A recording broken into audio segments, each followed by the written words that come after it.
Hi guys, welcome back to another video. So this weekend is the latest ever running of Le Mans in the year. Obviously it's postponed due to the thing that we can't mention on YouTube, and I thought it would be a good idea for me to take one of the most controversial legendary cars out on a drive around the circuit at Le Mans. But before we get on to that, if you are liking these videos, if you do enjoy the content that I produce, then of course hit the like button down below in this video, and of course hit the subscribe button and the little bell notification. But without further ado, we're going to take the Mazda 787B out for a drive at Le Mans. So here we are at the Circuit de la Sarthe in France. So this is of course the circuit that the 24 Hours of Le Mans is held on, and of course 24 Hours of Le Mans is the oldest active sports car race. And I've really got to remember that this isn't an LMP1 car that I'm driving. This is an old Group C car, which means that we're talking about a car that puts hairs on your chest. This thing has a H-band shifter and about 700 horsepower. And no filters, no traction control, no ABS, and it's literally just man and machine. Now, this thing's quite difficult to drive, so I apologise in advance if I kind of drive particularly dodgily whilst I'm kind of talking about this. And yeah, getting back to the Le Mans 24 Hours, like I say, this is the oldest active sports car race in the world. So starting in 1923, it's one of those races that's seen its fair share of accidents, and one of the biggest ones, as I kind of break through, I apologise, I'm not actually really pushing the car just so I can actually get around the track, because like I say, this is quite a hard car to drive and talk at the same time. Yeah, in 1955 there was a horrible accident that killed about 80 spectators when a car actually careened off the road at the start-finish straight and ploughed into the crowd of spectators. And this actually led to motor racing being banned in Switzerland, and that's a ban that stands to this day. It led to a lot of events being cancelled all around the world, and but it did also lead to a lot of improvements in safety. And talking about improvements in safety, the two chicanes we've just been through on this really long straight, it's called the Mulsanne Straight, were actually installed in 1988 to basically bring the speed of the cars down. At the time it was the Group C cars that were running along this kind of stretch of road, and they were actually from start to finish on the Mulsanne Straight getting to around 250 miles an hour, which at the time, obviously it being the late 80s, they didn't have the safety. They had no airbags, no kind of safety innovations really, apart from a roll cage and some seatbelts. And obviously that was deemed by the ACO to be incredibly dangerous, and so they put in the two chicanes to as we get Indianapolis very wrong, to slow the cars down. Now obviously the track's been through a bit of an evolution throughout the years, but that's one of the major ones. Now of course Le Mans is part of the Triple Crown of Motorsport, so kind of in addition to the Monaco Grand Prix and the Indy 500, it's one that all racing drivers want to win, and very, very few have won all three. I think Fernando Alonso is the most recent kind of person that would be anywhere close. I think Juan Pablo Montoya maybe. I don't think he's won at the Indy 500 though, so he's probably the only person. Let's go down again and see if we can get through these a little bit faster. Juan Pablo Montoya maybe, but yeah, Fernando Alonso is probably the only person in modern times that's actually kind of close.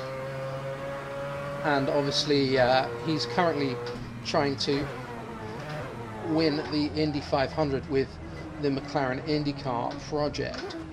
Now another thing to note with this Le Mans circuit is that it is of course public road most of the year. So some of these sections, so this section here, the first kind of sector of the lap is permanent racetrack, as you can probably tell from. Oh, there we go. There's another money shift there. Let's see if we can get through this first chicane without breaking the car. And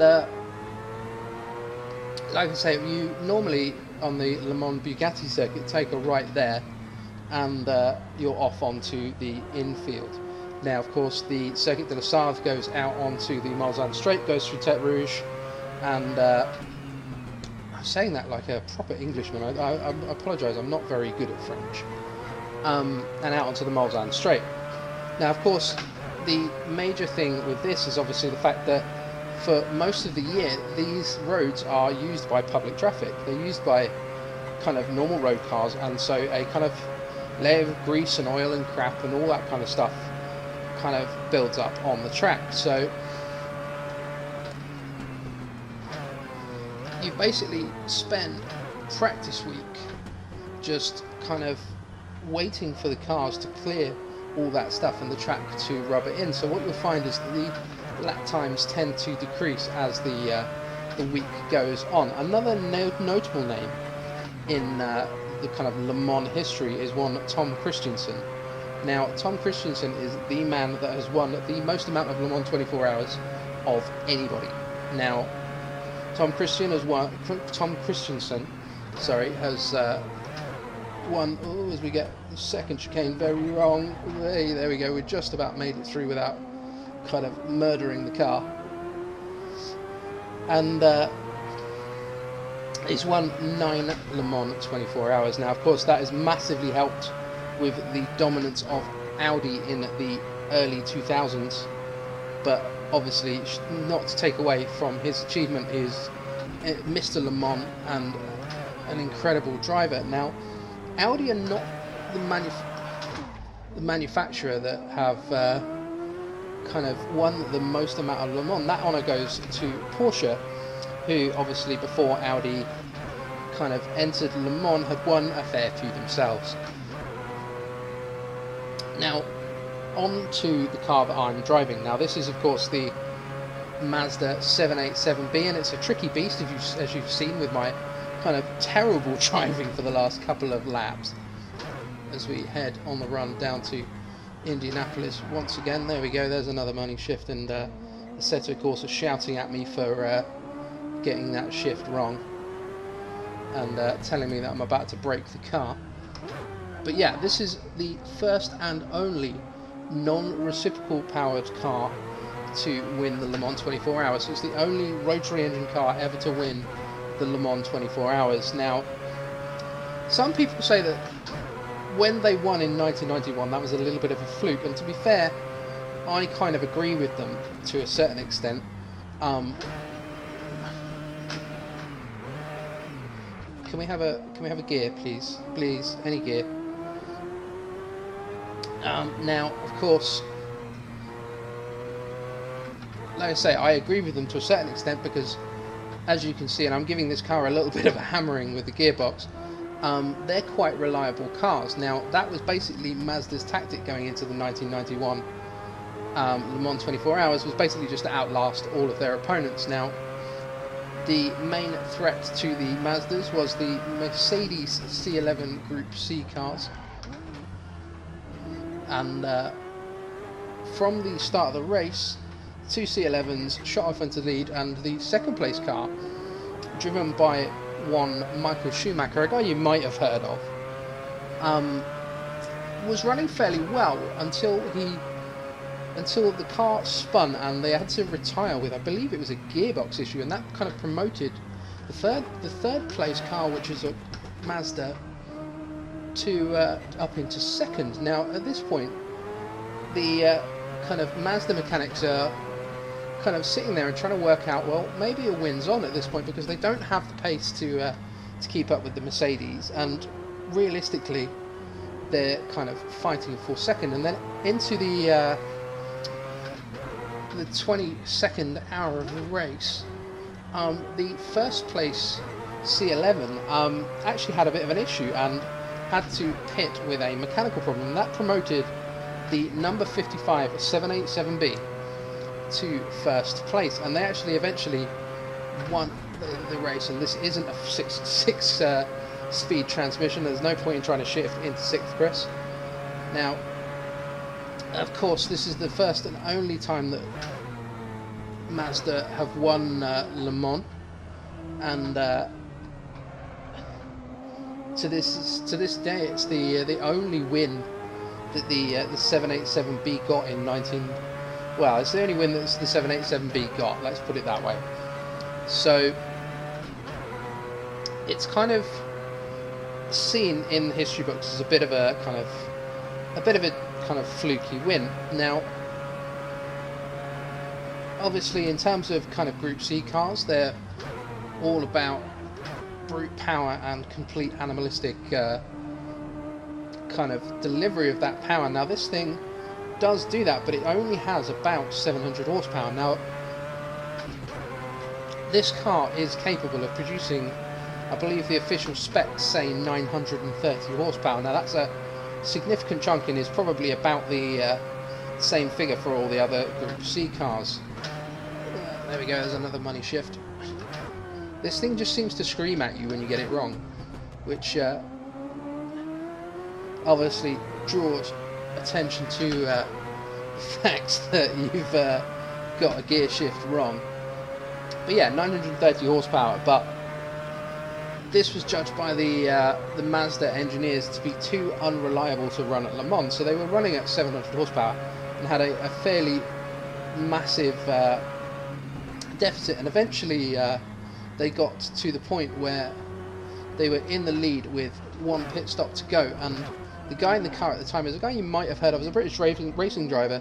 I mean, he's not very well known, a guy called Johnny Herbert, who obviously went on to race Michael Schumacher in Formula 1. Now, he got to the end of his stint and basically realised that he was in the lead and asked his team if he could stay in the car. Now, I don't know who the guy that was supposed to be getting in the car was, but I would be very disappointed that I couldn't take the checkered flag at Le Mans. That's one of those things that, apart from a very, very select few, not many people get to experience. So, props to the guys at the Mazda garage for kind of letting Johnny Herbert stay in the car and take the checkered flag. Now, that's just a little rundown of some of the stuff from Le Mans that I know. This isn't an exhaustive history of Le Mans. I should probably carry a little bit more speed through those corners, and of course there are many more stories. So if you do want to hear a few more stories, if you want to see me drive some different cars and try and kind of tell some stories whilst I'm driving kind of fairly averagely, then hit the like button, and of course leave me a comment in the comment section just to kind of tell me what you'd like to know about. But for now, that's all I have time for. Of course, if you are enjoying the videos, then don't forget to hit the subscribe button, and we'll see you next time.